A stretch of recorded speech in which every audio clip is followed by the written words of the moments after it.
think I cannot accumulate even 5 billion? Natatandaan niyo ba ito? Ilang beses nagdrama si Rodrigo Digongio Duterte na mahirap lang daw siya at nabubuhay siya sa kanyang pensyon at wala pa siyang pamasahe ilang araw bago siya dumalo sa pagdinig sa Kongreso. Well, ganyan naman talaga siya kahit noon pa. Simple lang daw ang kanilang buhay. Probinsyano po ako, hindi naman ako mayaman. I am living on my retirement pay. Wala akong negosyo. Wala akong outside source except my retirement pay. Yung birthday nga ni Duterte, kaninang cake. Hindi ba? Duterte reminds me of a cunning politician who projects a double image to fool his base. Magaling siya sa mass psyche, kaya nga niya nauuto ang mga panatiko niya na mahirap daw siya. Pero hindi na natin isa-isahin ang pambubudol niya, kasi kilala siya diyan. Binudol niya nga ang mga Filipino voters sa kanyang matapang punong jet ski statement na campaign joke daw pala, sabi niya nung nanalo na siya. Mr. President, last question. If one of these days the ICC will come, will you voluntarily submit yourself? Sipain ko pa sila mo. Pero sa isang iglap, parang nagbago ang ihip ng hangin. Sa pagdinig sa Quadcom hearing noong Nobyembre, noong nakaraang taon, Duterte tried to continue with his budol tricks until he faced former Senator Antonio Trillanes. Just like what I anticipated earlier, Mr. Chairman, na yung pagsasabi niya na he's willing to sign a waiver, it's the same thing. It's always a bluff. Kilala ni Trillanes na bluffer at malaking budol at political scammer si Duterte. Here, Duterte tried all the budol tricks in the book para hindi siya mag-sign ng waiver, including threatening to slap Trillanes. Ngayon, yung sasabihin niya, sasampalin daw ako, pipirma siya ng waiver. Sige po, pwede, papayag ako, sampalin niyo ako, pero pirma muna kayo sa waiver. Pero alam ni Trillanes na bahagi yan ng drama ni Digongio. Until this part na nilabas ni Trillanes ang video to show to the Filipino people kung gaano kasinungaling si Duterte. Going. That will complicate. He does not own it because it is non-existent.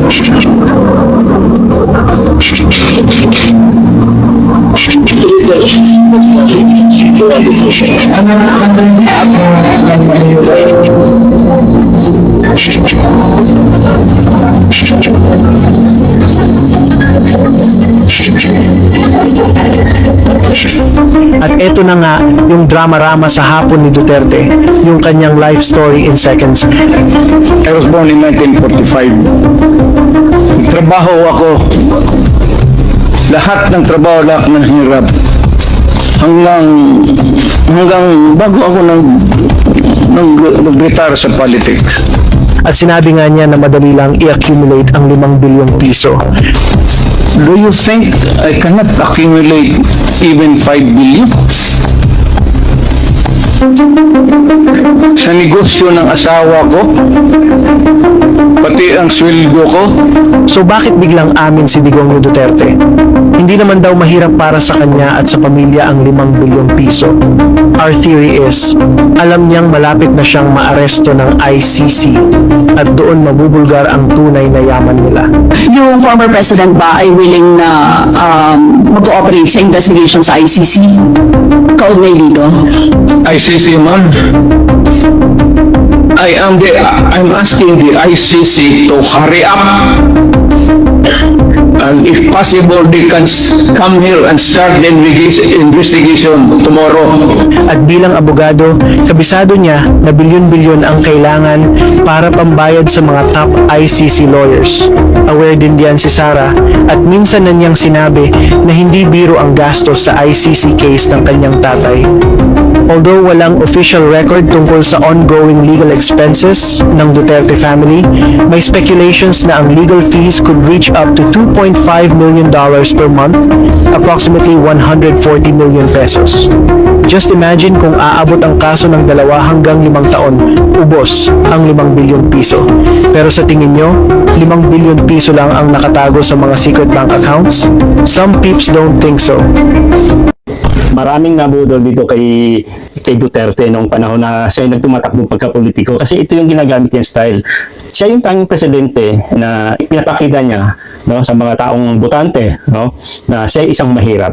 Ganun. Maraming nabudol. Siya lang yun. Siya yung tanging talagang makatao, makamahirap siya. Di ba? Pinakikita niya yung bahay lang niya. Di ba? Yun yung nakapront eh. Yung may cartoon doon.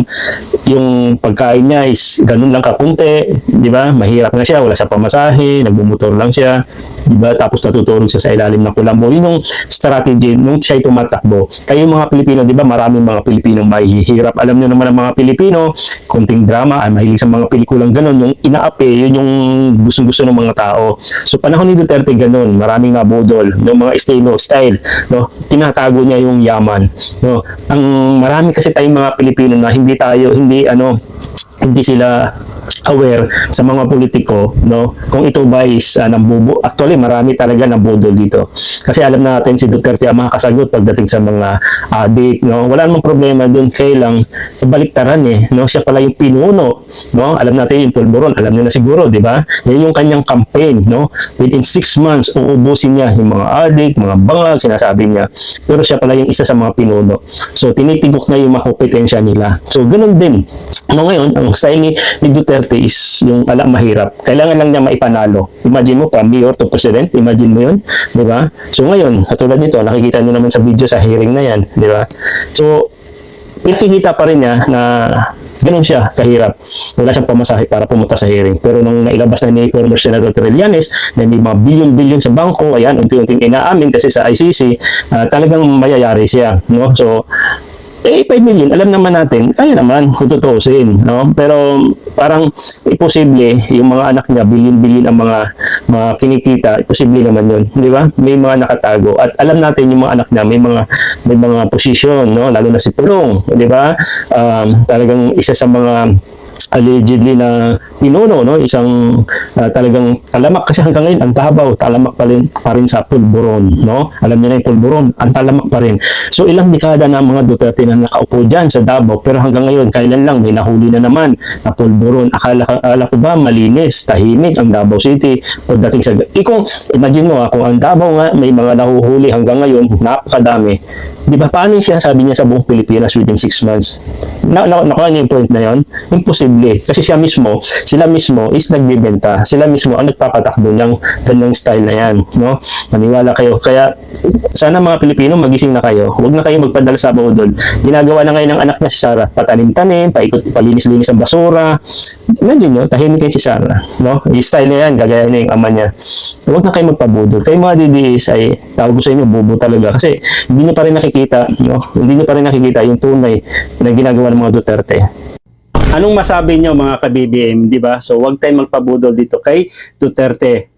Lalo na dito kay Sara Duterte, no? Ayan, sa mga hindi pa nakasubscribe dito sa aking YouTube channel, PBBM Reaction TV, pakisubscribe kung isa kang PBBM supporters. Ayan, baka isang subscribe mo lang, like, pwede na sa akin yun. Okay? So, dito naman sa YouTube, paminsan-minsan nag-upload ako. Pero soon, magiging active na rin ako dito.